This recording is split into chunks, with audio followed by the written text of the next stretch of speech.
Hello ബബീർ sir അല്ലേ? അതെ അതെ അതെ പറയൂ സാറേ, ഞാൻ +1 കൊമേഴ്സിന് പഠിക്കുന്ന സ്റ്റുഡന്റ് ആണ്. എനിക്ക് ഭാവിയിൽ കൊമേഴ്സ് പ്രൊഫഷണൽ ആവാനാണ് ആഗ്രഹം. +1 പഠിക്കുമ്പോൾ തന്നെ എന്തൊക്കെ കാര്യങ്ങൾ ശ്രദ്ധിക്കണം എന്ന് അറിയാനായിരുന്നു. ഓക്കെ അപ്പം +1 കോമേഴ്സ് +2 കോമേഴ്സ് പഠിക്കുന്ന കുട്ടികളെ ഇത്തരത്തിലുള്ള പ്രൊഫഷണൽ കോഴ്സ് എടുക്കുന്ന സമയത്ത് ഏറ്റവും കൂടുതൽ ശ്രദ്ധിക്കണം നമ്മൾ അക്കൗണ്ടിങ് സൈഡ് തന്നെയാണ്.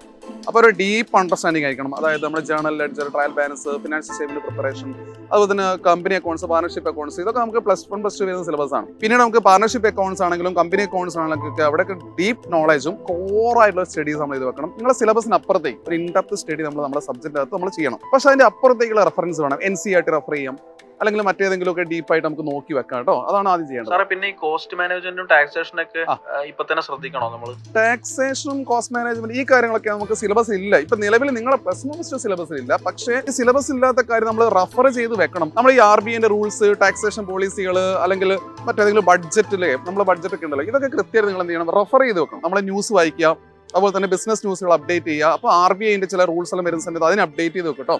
അതൊക്കെ ചെയ്യണേ. എന്നിട്ട് എന്തെങ്കിലും ഡൗട്ട് ഉണ്ടെങ്കിൽ വിളിച്ചോ. ഓക്കെ അല്ലേ? മിസ്സേ അർജുനെ വിളിച്ചത് എങ്ങനെ മനസ്സിലായി? എന്നെ വിളിച്ചിരുന്നു. അവരെന്താ പ്രൊഫഷണൽ കോഴ്സുമായി ബന്ധപ്പെട്ട് കുറച്ച് സംശയങ്ങളുണ്ടെന്ന് പറഞ്ഞു. എന്നോട് ചോദിച്ചു. അപ്പൊ ഞാൻ ഈ അക്കൗണ്ടിങ് സൈഡൊക്കെ ഞാൻ ക്ലിയർ ചെയ്ത് കൊടുത്തിട്ടുണ്ട്. നമുക്ക് ഡീപ്പായിട്ട് അക്കൗണ്ടിങ് സൈഡ് പഠിക്കണം, പാർട്ണർഷിപ്പും കമ്പനി അക്കൗണ്ട്സ് ഒക്കെ പഠിക്കണം എന്ന് പറഞ്ഞിട്ടുണ്ട്. അതുപോലെ തന്നെ ജേണൽ ലെഡ്ജർ, ട്രയൽ ബാലൻസ് ഒക്കെ പഠിക്കാൻ പറഞ്ഞിട്ടുണ്ട്. പിന്നെ ബഡ്ജറ്റ് ബന്ധപ്പെട്ട് റെഫർ ചെയ്യാനും ടാക്സേഷന്റെ കാര്യവും അതുപോലെ തന്നെ അക്കൗണ്ട്സിന്റെ കാര്യം ഞാൻ ക്ലിയർ ചെയ്ത് കൊടുത്തിട്ടുണ്ട്. പ്രശ്നങ്ങളൊന്നുമില്ല. എന്റെ അടുത്ത് ഓൾറെഡി വിളിച്ചു. അപ്പൊ ഞാൻ അവരോട് പറഞ്ഞു കുറച്ച് ന്യൂമറിക്കൽ സ്കിൽസ് ഡെവലപ്പ് ചെയ്യണം. കാരണം എക്സാമിന് ഒന്നാമത് ടൈം ലിമിറ്റ് ആണ്. മാക്സിമം അങ്ങനെ ഒരു ന്യൂമറിക്കൽ സ്കിൽസ് ഡെവലപ്പ് ചെയ്യണം. പിന്നെ അവനെന്തോ കോസ്റ്റ് റിലേറ്റഡ് അതെ അതും പറഞ്ഞു. കോസ്റ്റ് അക്കൗണ്ടിങ്ങിന്റെ നമുക്ക് പിന്നീട് മതി. അതൊന്നും ഇപ്പം അയാളുടെ സിലബസ് ഇല്ല. ഏത് +1 സിലബസ് ഇല്ലല്ലോ.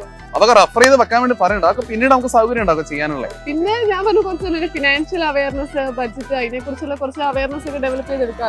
അപ്പൊ അതുമായി ബന്ധപ്പെട്ട് കുറച്ച് കാര്യങ്ങൾ റെഫർ ചെയ്യാനുള്ള കാര്യങ്ങൾ ഞാൻ പറഞ്ഞു കൊടുത്തു. ഏകദേശം ക്ലിയർ ആയി തോന്നുന്നു. അർജുൻ ഓക്കെ, നീ CBSE ആണെങ്കിലും സ്റ്റേറ്റ് ആണെങ്കിലും ഇല്ലേ, നമുക്ക് നമ്മുടെ യുവ ബാച്ചിലേക്ക് വാ. അതൊന്നൊരു വിഷയമല്ല നമുക്ക് കേട്ടോ.